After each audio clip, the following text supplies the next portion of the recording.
Au final, le prince s'appelle David. Ok. Donc oui, si vous avez suivi un petit peu dans les commentaires, les gens m'ont repris dès le premier épisode pour dire «Ah mais le prince charmant, il s'appelle James». Puis après pour me dire «Mais non, dans le troisième épisode, quand j'ai réagi, non, en fait, il s'appelle David». J'ai envie de dire «Ok». C'était pas clair pour moi, est-ce que David ça voulait dire par rapport à son nom dans la réalité véritable ou est-ce que c'était un autre spoiler? Apparemment oui, c'en était un autre spoiler. Cette fois c'est bon, il va pas changer de nom encore une fois, ça va? Là donc, il s'appelle David et honnêtement, on m'a tellement gavé avec ça dans les commentaires que rien que pour vous faire chier dans cette vidéo, je vais l'appeler Bob. Donc voilà, cet épisode se centre autour de Bob. Tout d'abord, on découvre en flashback le prince James qui bat un espèce d'ennemi sans nom, je sais pas, est-ce que c'était censé être une référence à quelque chose, je vois pas, pour Midas, avant de s'en prendre à un dragon. Manque de bol, l'ennemi en question le tue par surprise. Juste après que Midas se barre. J'aime bien aussi ce détail, quoi. Midas s'est barré. Juste après, c'est juste au moment où ils sont plus dans son champ de vision, c'est là qu'il se fait tuer, le prince James. Ok. Un peu facile là, un petit peu facile là. Puis bon, cela dit, j'aime bien l'ironie de la chose. Au début du combat, son adversaire il dit tu devrais faire gaffe, faire bien attention à bien vérifier si je suis bien mort. Et il se fait avoir parce qu'il n'a pas fait attention à vérifier s'il était bien mort. L'ironie. Bref, donc le roi, ben il ne vit pas très bien. Il a surtout besoin de lui pour passer un pacte avec Midas pour qu'il aille tuer le dragon et que Midas les récompense à peu près après. Il invite Tracassin pour repasser un pacte avec lui parce que le prince James n'est pas son fils à la base. Il l'a pris à une fermière qui a eu des jumeaux. Donc, grâce à un nouveau pacte avec Rumpelstiltskin, j'ai dit Tracassin ou Rumpelstiltskin? Si j'ai dit Tracassin, on va m'en vouloir à fond. Bref, donc avec Rumpelstiltskin, il passe un nouveau pacte pour qu'il prenne l'autre jumeau. Donc l'autre jumeau qui est un fermier, qui accepte le marché parce que la ferme de sa mère se porte pas bien et ils sont pas loin de la perdre. Donc il décide de se faire passer pour le prince James pour faire croire qu'il va oxyre le dragon avec ses soldats, alors qu'en fait c'est ses soldats qui vont s'en charger. Seulement voilà, ces soldats sont un peu des branques, bon, entre guillemets, j'imagine que contre un dragon il n'y a pas grand monde qui pourrait y arriver, et c'est au final bel et bien lui qui doit tuer le dragon. Dragon en image de synthèse un petit peu un peu moyenne, mais honnêtement je suis pas super regardant, et puis c'est une série aussi, je vais pas non plus m'attendre à un budget digne d'un blockbuster. Bref, et alors là c'est un autre truc que j'aurais à reprocher, c'est tout d'un coup il sait bien se battre, il arrive à feinter le dragon et à le battre, et étant donné que, comme on le voit après, c'est lui juste après, c'est peu de temps après ça qu'on voit dans le flashback de l'épisode 3. Apparemment, il a vite piré le coup de se battre, hein. C'est dans les gènes apparemment, et on sait se battre facilement quand on est dans cette famille. Bon, et donc il est content, il pense que ça va s'arrêter là, mais non, en fait, Midas tient à ce qu'il épouse sa fille, Abigail, qui est une vraie garce. Donc oui, c'est la blonde qu'on a vue dans l'épisode 3, qui était déjà un petit peu, qui faisait un peu garce dans le monde des contes de fées, là, qui fait bien garce quand même, hein. Je veux dire, ça réplique, ah, il a tué un dragon. Oh, je pense qu'il devrait aller. Ouais, sympa cette fille. Ça lui plaît pas du tout d'être forcé à épouser une femme qu'il n'aime pas, qu'il n'a pas choisie, mais il s'y voit forcé parce que le roi le force. Voilà, s'il ne le fait pas, le roi s'en prendra à sa mère, à sa ferme, etc. Et donc, il est forcé de suivre ça. Et voilà, c'était un côté, malgré les grosses facilités scénaristiques, il y a un côté très tragique qui m'a bien plu à nouveau dans cet épisode flashback. J'ai bien aimé aussi comment certaines choses se mettaient en place. Donc, apparemment, la fée marraine de Cendrillon, semble-t-il, vous allez peut-être me contredire, mais semble-t-il, elle était liée donc à la famille royale qui a fait un pacte avec Rumpelstiltskin, et c'est justement parce que le roi a fait un nouveau pacte avec Rumpelstiltskin qu'il a eu la possibilité de la détruire et de prendre sa baguette. Apparemment. Donc apparemment ça met ça en place, c'est cool. Ça met aussi en place tout l'intérêt que porte Bob à la bague de sa mère.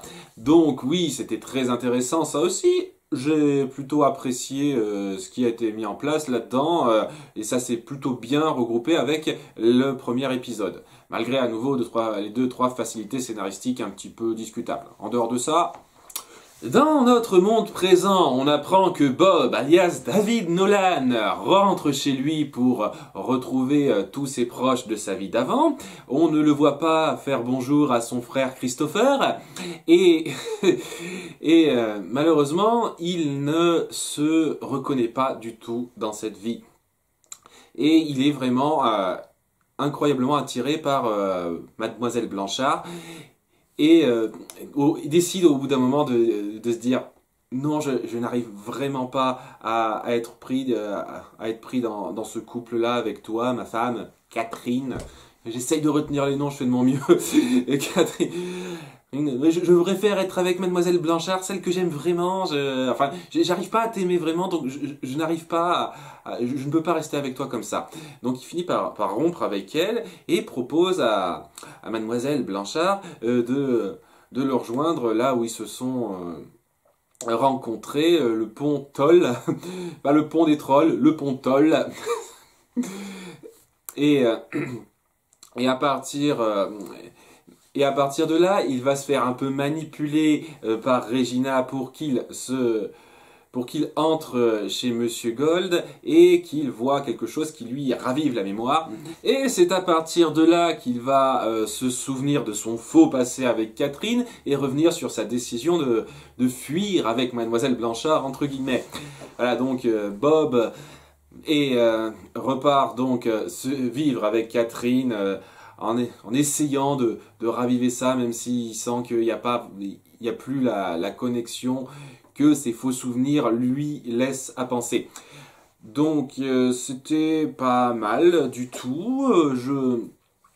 Ça part bien sûr à nouveau dans le même délire qu'il y avait dans l'épisode 3 justement, où oui, Blanche-Neige et le prince charmant ne peuvent pas avoir leur compte heureux, ne peuvent pas vivre ensemble heureux, etc. Il doit y avoir quelque chose qui se met en travers de leur chemin. D'ailleurs, Mademoiselle Blanchard finit par, semble-t-il, commencer un début de relation avec le Dr. Whale à la fin de l'épisode. Alors, j'attends de voir comment ça va se suivre, ça, je suis très curieux.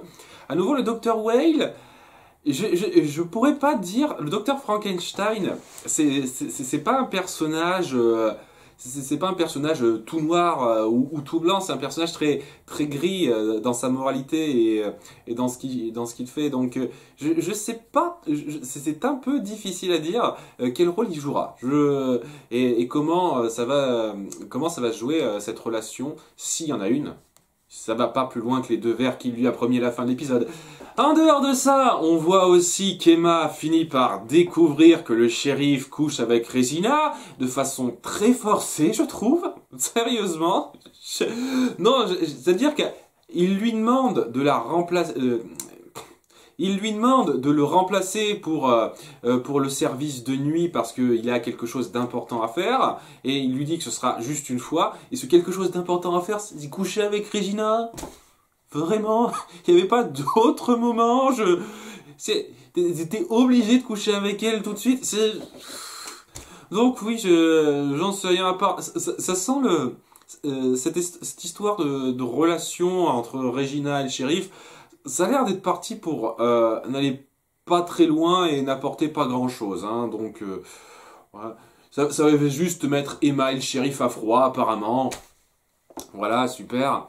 Henry est très peu présent et donc c'est très bienvenu.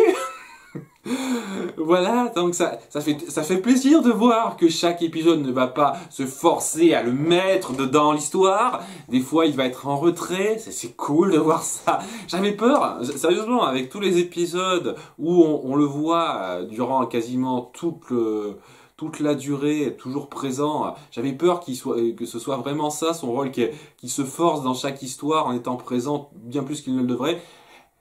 La série montre qu'elle peut faire en sorte qu'il ne soit que très peu présent, et ça fait plaisir, ça fait plaisir.